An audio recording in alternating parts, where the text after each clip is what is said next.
सियालकोट से हमारे bureau chief Mohammad Irfan की रिपोर्ट के मुताबिक शहीद एएसआई शहजाद अहमद चीमा की नमाज जनाजा सरकारी एजाज के साथ पुलिस लाइन सियालकोट में अदा कर दी गई।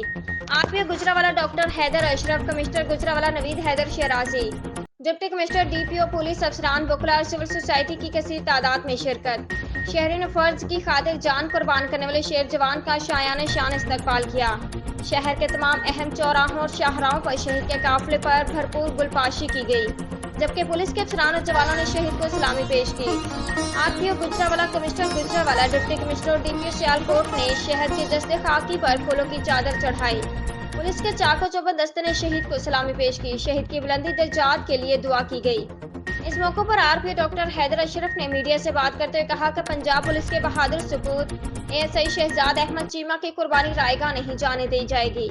वाकई में मुलविस मुलजमान को जल्द अज जल्द गिरफ्तार करके कैफर किरदार तक पहुंचाया जाएगा और शहीद की फैमिली का हर तरह से ख्याल रखा जाएगा। नमाज जनाजे के बाद शहीद के जस्ते खाक की तदफीन के लिए अबाई गाँव भानु पिंडी रवाना कर दिया गया।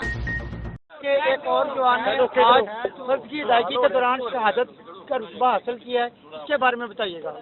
कि मैं सबसे पहले तो इस जवान को एएसआई साहब को खराज तहसीन पेश करता हूँ।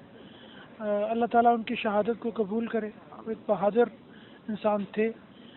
पंजाब पुलिस अपने शहीदों पे फ़ख्र करती है और इंशाअल्लाह ताला जिस तरह हमने शहीदों को लुक आफ्टर करने का सिलसिला शुरू किया हुआ है, हम इनकी फैमिली को उसी तरह लुक आफ्टर करेंगे। हमारे लिए वो जिंदा हैं, जाविदा हैं और हमारी हर मुमकिन कोशिश होगी कि उनके कातलों को कैफर किरदार तक पहुंचाया जाए। सर, उनके मुल्ज़मान की गिरफ्तारी के लिए आपने क्या हुक्म दिया? जी, अभी हम जनाजे से तदफीन से फारिग हो चुके हैं, हो रहे हैं और उसके बाद हम इंशाअल्लाह ताला तमाम डेडिकेशन के साथ ये कोशिश करेंगे इंशाअल्लाह ताला।